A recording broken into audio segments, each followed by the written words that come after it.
The throw, coupled with the downward force of gravity, generates a speed of 8 miles per hour, which can create more injury-producing impact energy than falling down a small flight of stairs. This move is kick speed and kick placement. Powered by the rotation of the hips and the strongest muscles in the body, the quadriceps, at the point of contact, the kick is traveling 25 miles per hour and can impart 550 pounds of force. The wider the foot travels from the center of its axis, the more speed and power it picks up. More than enough to cause a knockout or concussion. Delivered to the neck, it can fracture the cervical vertebrae. The rotation of the torso is the basis for the strike's power. Because the torso has an effective mass far greater than the arms, its rotation can impart up to 400% more force to your target. And the last-minute rotation of the wrist can magnify that force even more.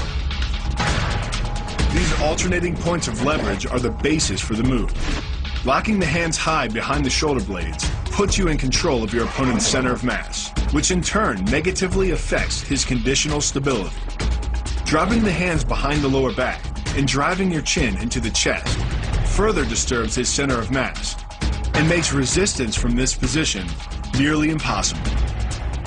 The application of maximum force ensures you maintain control while driving your opponent to the ground. First elbow strike can accelerate to a speed of 25 miles per hour in less than a quarter of a second.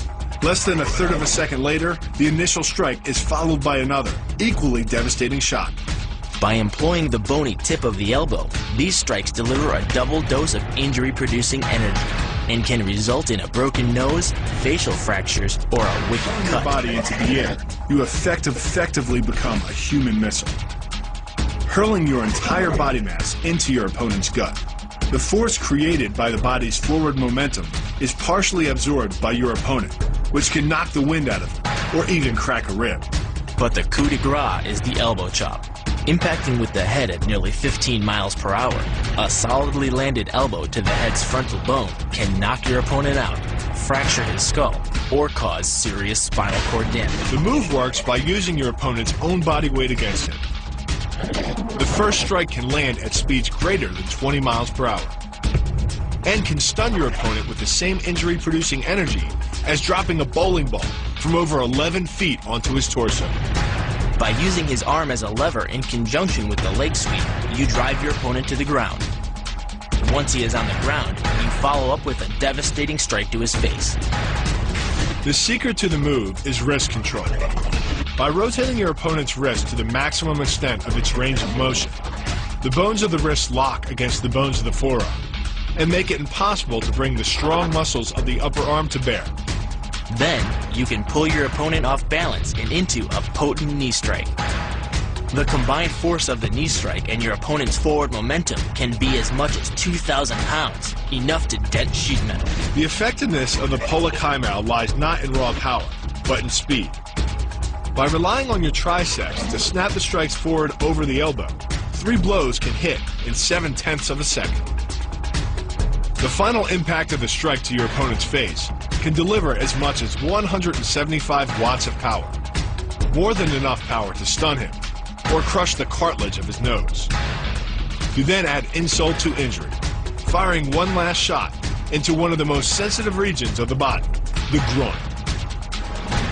Pulling off the move relies on 2 factors. The first is to combine the block and the strike into a single action. This reduces the time your opponent has to respond to just 1/10 of a second. But the real focus is to aim your strike at the throat. Because as little as 76 pounds of force can collapse the larynx, the strike doesn't need to deliver a lot of force to be deadly. One blow like this, and the fight is over. The hyperextension of the elbow, created by pulling back on the locked arm, virtually ensures that he will be taken down.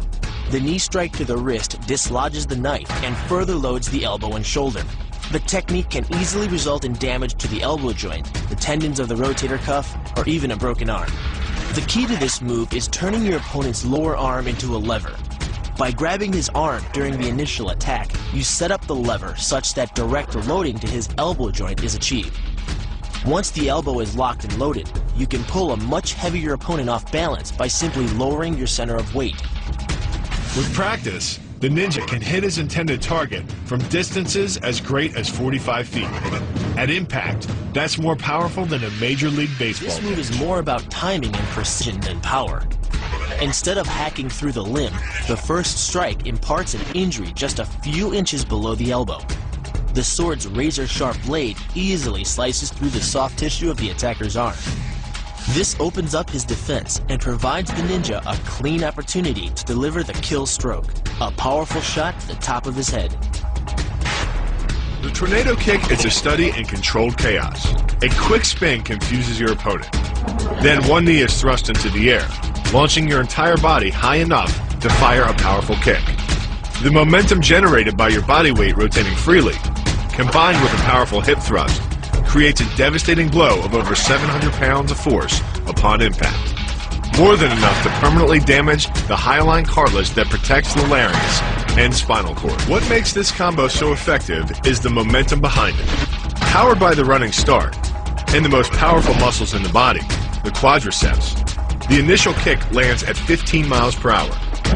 The second kick creates 3 times the injury-producing energy as the first, delivering over 650 pounds of force. That's like taking a shot from a sledgehammer to the face. More than enough to score a knockout and rearrange some facial features. The axe kick draws its power differently than most kicks. Once your foot reaches the apex above your opponent's head, your body's momentum, combined with the ease of downward acceleration due to gravity, can reach speeds over 20 miles per hour. That's enough to generate more than 550 pounds of force at the point of impact, easily breaking the nose or shattering the clavicle.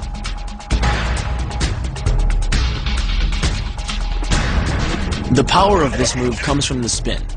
The rotation of the torso, combined with the foot at the extremity of that rotation, generates speeds of over 20 miles per hour. By the time the heel connects with the solar plexus, it is traveling 60 miles per hour and transfers over 450 pounds of force, enough to break ribs and even damage internal organs.